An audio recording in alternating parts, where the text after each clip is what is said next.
Darker Pastures is a prairie gothic horror anthology and contains scenes and themes which some listeners may find distressing. For specific content warnings, please always be sure to check the episode notes and listen at your own discretion. Thank you for tuning in. I hope you enjoy today's humbly hideous offering.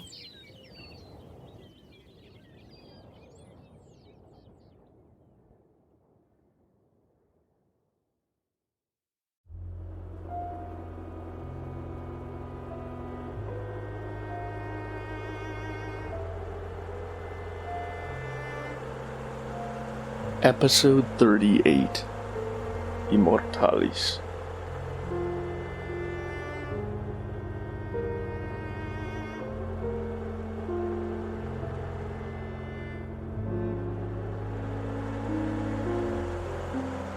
The man called the Ossuarian waits in a lonely field 50 miles outside of Fargo, gazing up at the frigid stars with a faint smile upon his lips. The thing within him pulses with excitement he cannot help but share. Indeed, he can no longer say where it ends and he begins. Once this might have troubled him. Once he would have feared the fate that he knows now barrels toward him in a 58 Studebaker Scotsman, and would have fought with all he had to resist it. Once he was merely human. Headlights cut the night, and the ossuarian shifts, warming his frail body against the chill. The black Studebaker pulls only a little way into the field, then stops when the terrain becomes too uncertain. The man called Braden emerges from the driver's side, moving cautiously, but with a certain predatory confidence. Limned in the yellowish glow of the headlights, the ossuarian can sense in the newcomer the lean hardness of an old soldier who feels more at ease hunting his fellow man than trying to understand him. The ossuarian stands patiently, silently, observing Braden's approach. Even when Braden calls to him by his former self's name of Joe Vrabec, the ossuarian makes no reply beyond sharpening his smile ever so slightly. Only when Braden has come close enough for his face to be almost visible in the faint backwash of the headlight's glare does the ossuarian reach out, not with his body or his voice, but with the gifted power that flows in his veins. Thrusting his will into the other man's mind, he feels Braden's shock at the incorporeal assault. The killer's soul is like cast iron, obdurate but brittle, and he feels Braden begin to fracture ever so slightly. The ossuarian releases his hold, satisfied. Braden staggers briefly, eyes wide. Struggling to regain his erstwhile poise, Braden pulls a Colt 1911 from within his long coat and fires 3 practiced shots into the ossuarian's chest. The man who entered the world in 1917 as Joe Vrabec and spent the better part of his life as a humble Amarillo bookseller falls soundlessly to the earth, left leg scrabbling senselessly at the patchy snow for several seconds before gradually stilling. Braden takes 4 paces forward until he looms over the fallen man, and directs 2 more .45 caliber rounds through his quarry's cranium. Then he waits for the thing which he cannot truly believe will come, no matter how firmly or repeatedly he has been assured of it. He has learned so many strange and incredible things during the 2 years he's dogged Joe Vrabeck, but still he cannot believe. A small protuberance, like a blossoming cyst, rises on the dead man's forehead, then slowly splits like an opening third eyelid, revealing an orb beneath as red as Chianti. The object, roughly the size and shape of a billiards ball, finally frees itself from the flesh with a small popping sound. Despite his disbelief, Braden, a consummate professional, promptly kneels and retrieves the object as he's been instructed. The orb is intolerably cold in his hand, its glassy surface seeming to sap all warmth and vitality from his hand through even this briefest contact. He stows the thing shiveringly into his coat pocket, carefully holsters his pistol, then turns and walks back toward the Studebaker, reflecting on the murky and arcane history he's pieced together during his long hunt.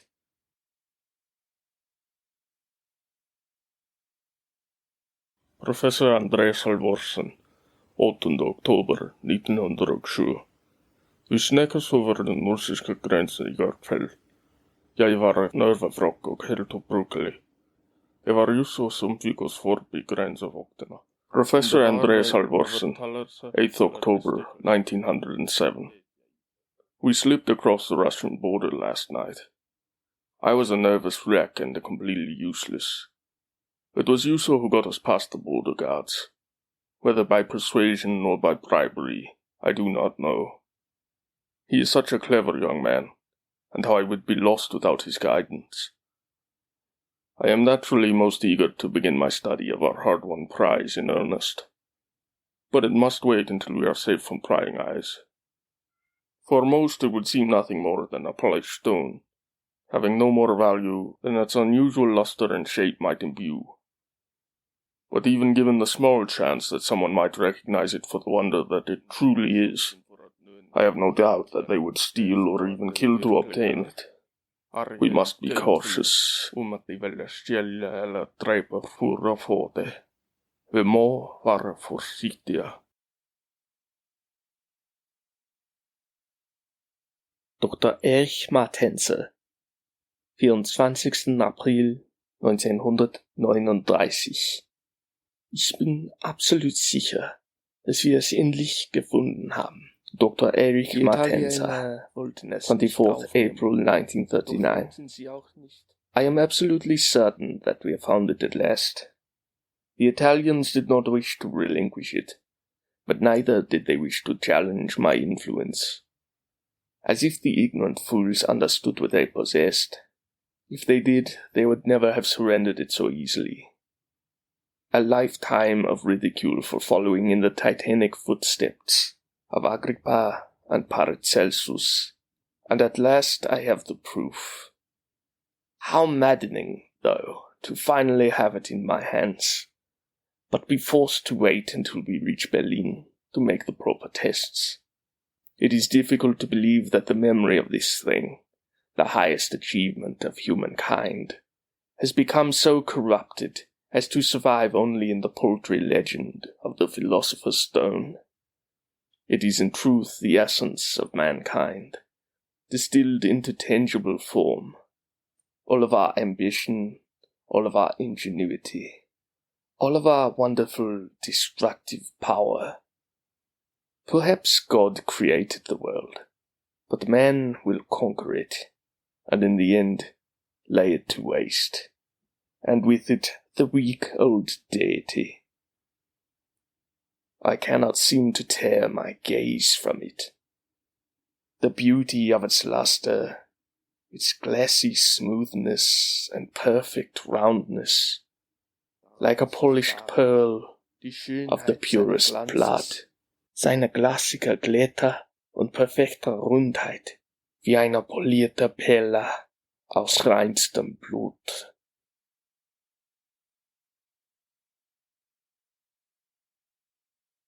Emilio Serralio, 17 agosto 1922. La pietra è una cosa strana. Non sono nemmeno sicuro. Emilio Serralio, 17th August 1922. The stone is a strange thing. I am not sure it is even truly a stone. It seems almost artificial, but what else could it be?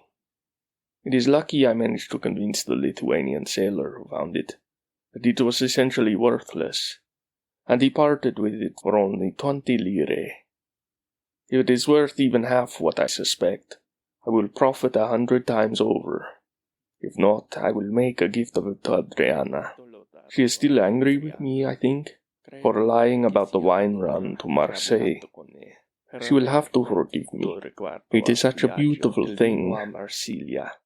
Dovrai perdonarmi. È una cosa così bella. Author and date unknown. Malum immortalis est. Evil is deathless.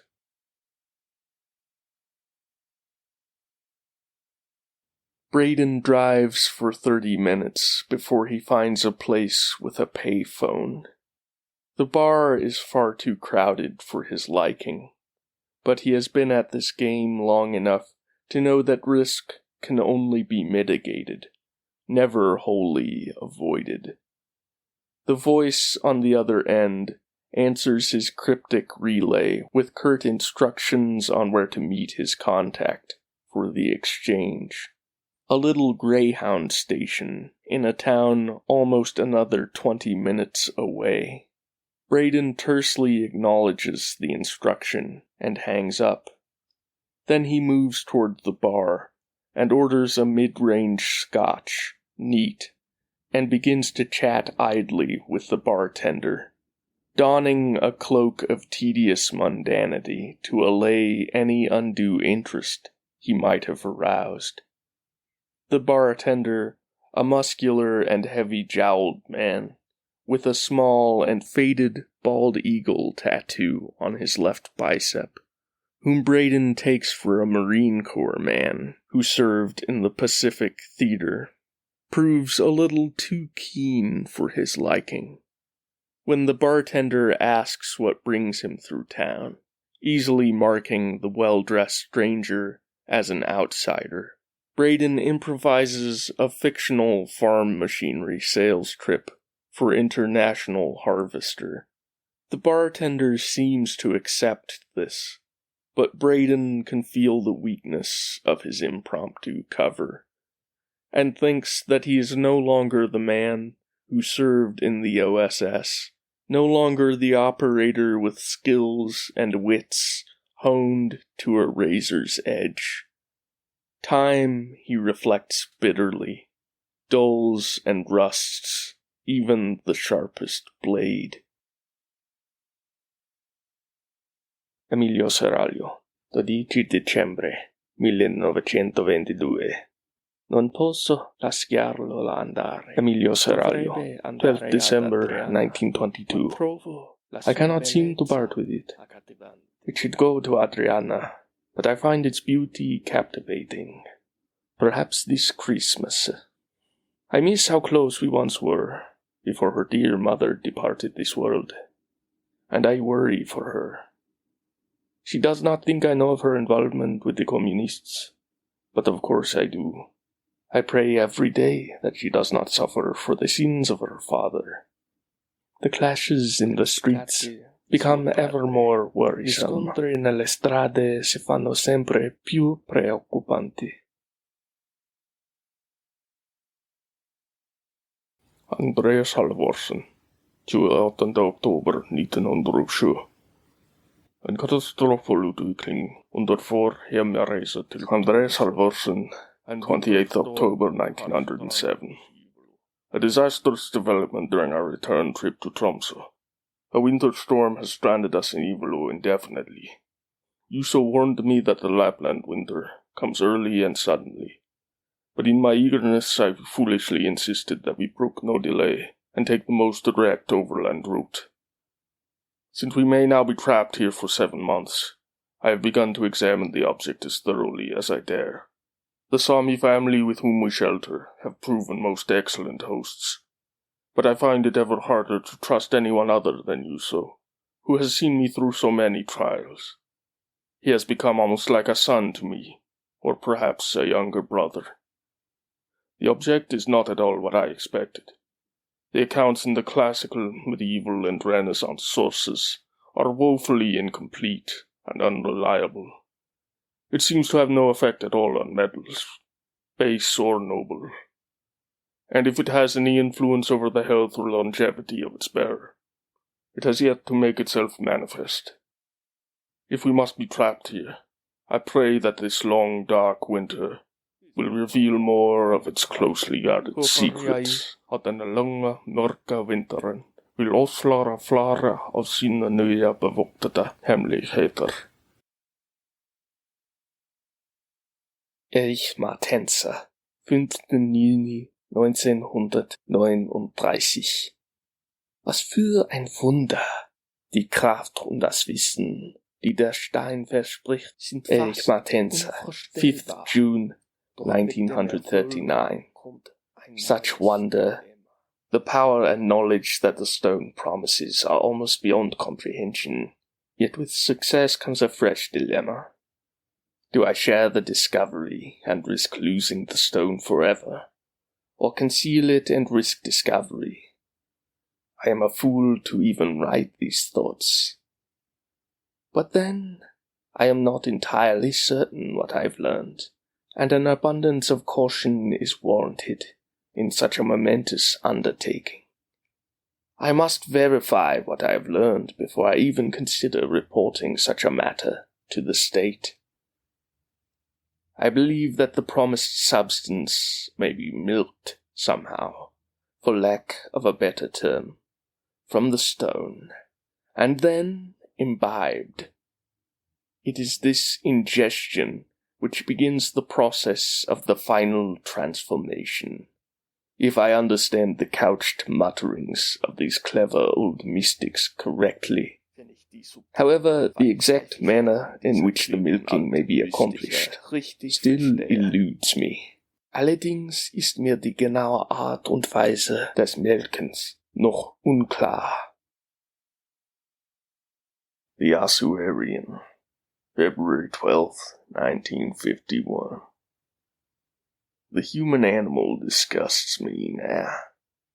To think I was ever one of them. Since that awful, glorious day I killed Martens and took his prize for myself, I've diverged so far from those apes in trousers. Already I'm like a god from those Greek stories my papa read to me when I was small. Except I am real. The stone is a part of me now. After I coaxed out the blood and drank it, I could feel it swimming around in my veins, filling up my soul. Author and date unknown. Al-Sharu la yamutu balyantakil min ard illa ukhra. Evil does not die, but passes from one land to another. Braden blinks sleepily. The open country road stretches before him, bone pale in the moonlight, and twisting tortuously across the darkling prairie. The hour is now approaching midnight, and he can feel the weight of too many hours accumulating on his eyelids, pulling him down toward oblivion and the nightmare that lurks underneath. He shakes himself awake and thinks, decay. The world is all decay. It is a midnight thought, the kind that not only makes sense to a rest-starved mind, but seems like a deeply revelatory truth.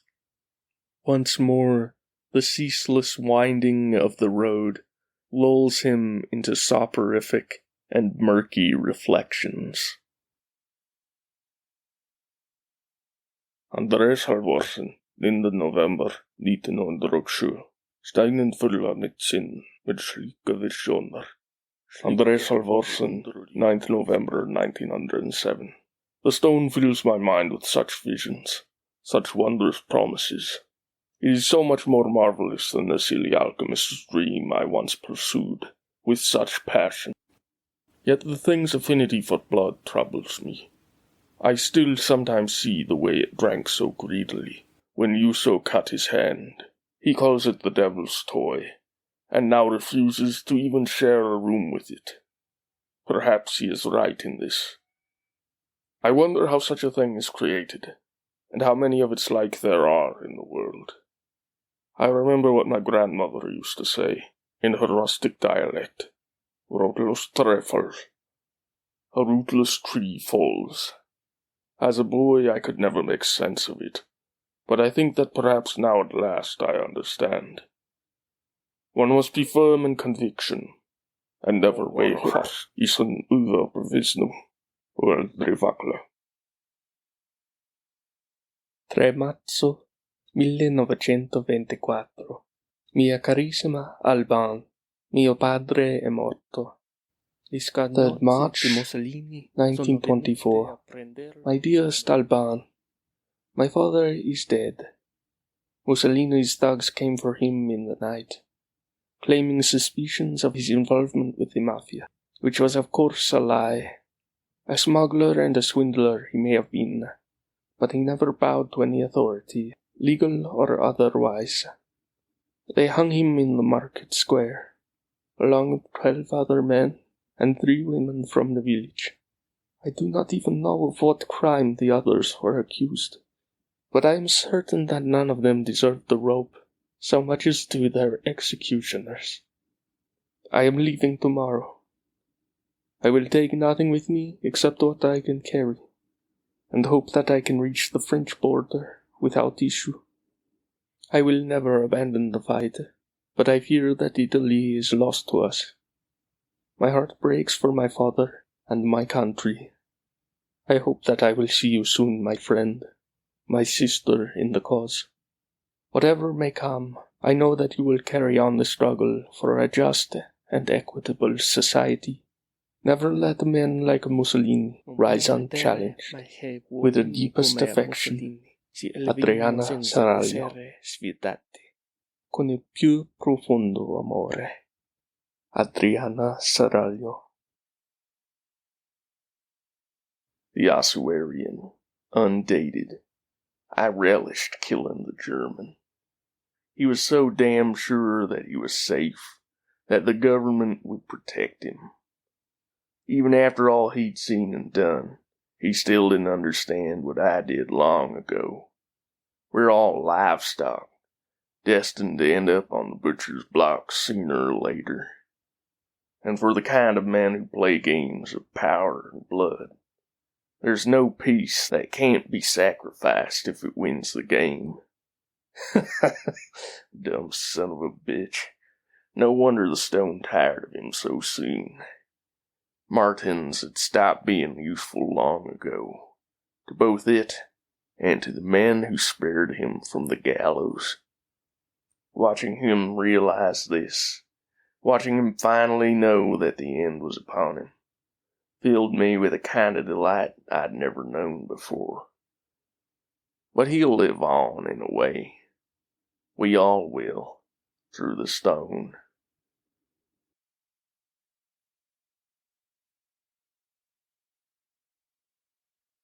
The Greyhound station is all but deserted at this hour, with only one other soul present. A young woman sits at a bench as far removed as possible from Braden's own, and occasionally regards him sidelong with obvious mistrust. Shifting uncomfortably in his seat, Braden consults his watch. The man from the CIA is almost 7 minutes late. Braden regards the shadows that stretch primordially wide and deep in the midnight station. A briefcase rests at his feet, containing both the object itself and the extensive documentation he has gathered regarding its recent history. Of the latter, naturally, he has made copies, for his own protection and against his employer's explicit instructions. He hardly needs it, though, in truth. So ingrained are their contents in his mind. From the March 7th, 1924 edition of La Dépêche du Midi. A young woman was robbed and seriously injured last night on the train from Milan. The attack occurred in the late evening as the train approached Toulouse. No suspects have been apprehended or named. The victim, an Italian national with the unusual name of Miss Adriana Seraglio, is reportedly still unconscious. Then Mademoiselle Adriana Seraglio serait toujours inconsciente. Ich Martenser, 19. Juli 1942. In den letzten Jahren hatte ich so wenig Zeit, meine eigentliche Arbeit nachzugehen. 19th July 1942. With the last few years I've had so little time to pursue my true work. My service to the Reich has left me stretched thin in more ways than one. The silver lining is that I've been assigned to a distant facility, and now enjoy both minimal oversight and an almost limitless supply of test subjects. Perhaps I can find a way to align personal pursuit with official duty. Persönliche Ziele mit meinen offiziellen Pflichten in Einklang zu bringen. Emilio Seraglio, 18 febbraio 1923. La pietra è qualcosa di Emilio Seraglio, 18th February 1923. The stone is something diabolical. It whispers to me at night. Thank God I did not give it to Adriana, though perhaps even that was the thing's influence.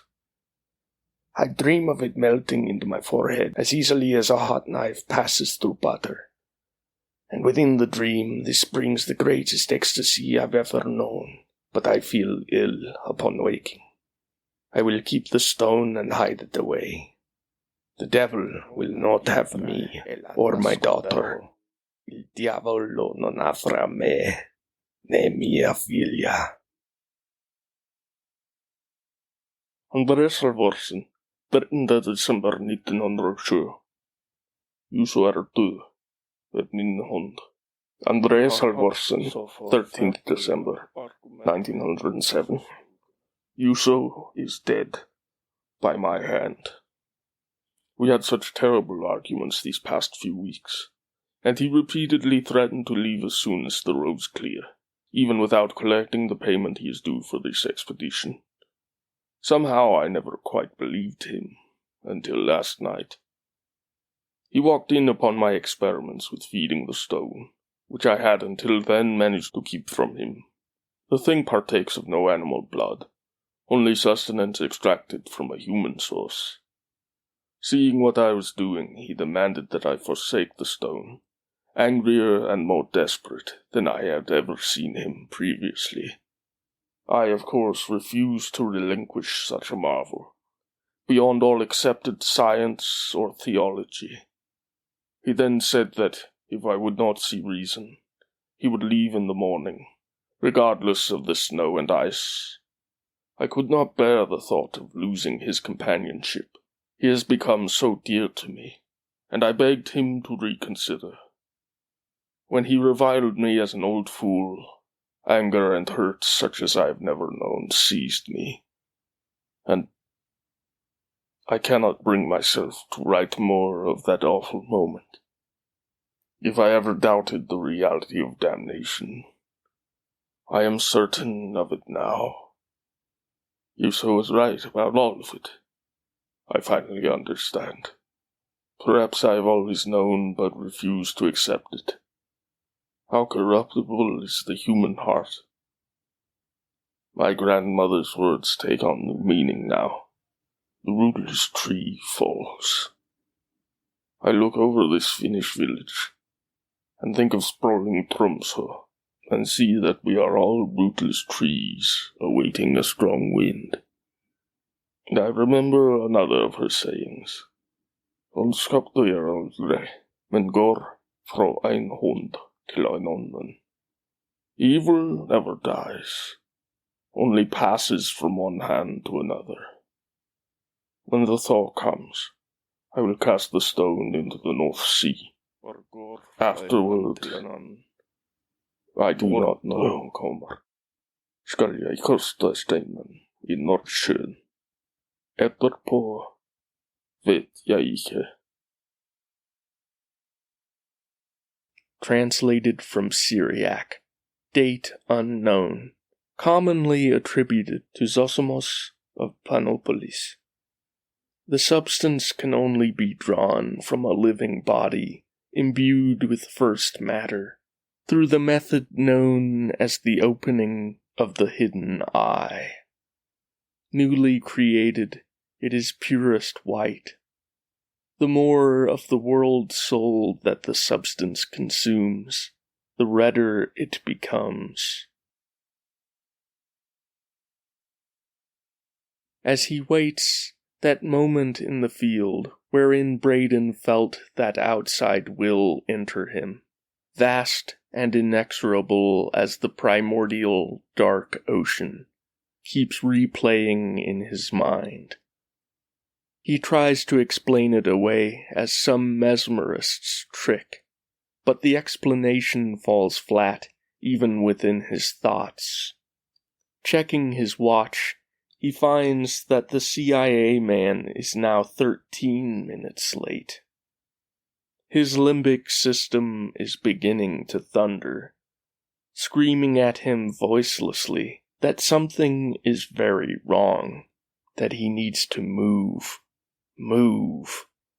The young woman stares at him, eyes wide and pale in the station's murk, as he stands and walks away from his bench, out into the night. The feeling of wrongness deepens as he walks toward his now dust-strewn Studebaker. He thinks, no, they cannot do this to me, not after all I've done for them. But a wiser and colder part of himself knows that men who have done far more have been killed for less, that there is no sentimentality in the world of covert operations and power brokerage. The crack of a Springfield splits wide the night, and Braden falls to the earth, clawing at the cold, cracked pavement, more in shock than pain.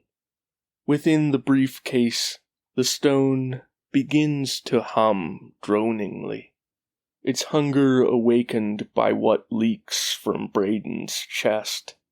He alone sees the reddish, smoky shadow that seeps from the briefcase's seams, forming something of vaguely human outline, but far, far too large, blotting out the stars like a swelling storm cloud. And as he lies there, the numbness of the shot through his chest turning into a slow, throbbing burning. He recalls inanely the old Norwegian grandam's words. The rootless tree falls, and evil changes hands, but never dies. Schmartense, 29. September 1948. Der Stein hat mich verlassen. Nach all meiner Mühe und meinen Opfern 29th September 1948. The stone has forsaken me. After all of my toil and sacrifice, it blessed me with only 14 months of communion, before it fell from my forehead like a great bloody teardrop, like a stillborn calf. I will guard it until I find a way to regain its favor. And I must win its favor again. It is utter torture to be merely human again. Wieder nur ein Mensch zu sein. Buchenwald inscription, anonymous, circa 1945. Das Böse stirbt nie, sondern breitet sich von einem Mund in viele Ohren aus. Evil never dies, only passes from one mouth into many ears. Andres Halvorsen, slutten. Ondskap roten og blomsten til menneskehetens tre. Andres Halvorsen, the end. Evil is the root and flower of the human tree. Graffiti discovered in a culvert near the body of Corey Braden, later determined to be unrelated to his death. It took Mother Nature millennia to build these prairies. It took the white man a generation to destroy them. So many things flash through Braden's fading mind, as it gropes frantically through its contents for anything that might save it from the yawning abyss. He remembers that everyone who came into contact with the object met a bad end. The old Norwegian professor hanging himself in a deserted Latvian barn in 1913. The Italian smuggler and the German doctor coming to violent ends. And of course, he himself having brought such an end to the ossuarian this very night. Even the smuggler's daughter, who survived the attack and woke from her coma nearly 2 months afterward, was irrevocably changed, retiring to a convent in the Swiss Alps, despite her lifelong atheism, and never speaking another word during the remainder of her life, which was cut tragically short, allegedly by an aneurysm, at the age of 42. Evil never dies, Braden whispers, and then his eyes go blank, never to close of their own accord again. A tall man emerges from the shadows, breath pluming in the cold night air. He looms over the former OSS man, a human weapon too dulled and worn to be of further use, broken and discarded. In the darkness, the CIA man does not see how Braden's blood has pooled under the briefcase, against the flow of gravity, or how it has run impossibly up the sides and through the clasped opening. With a hand gloved in black leather, the tall man reaches downward.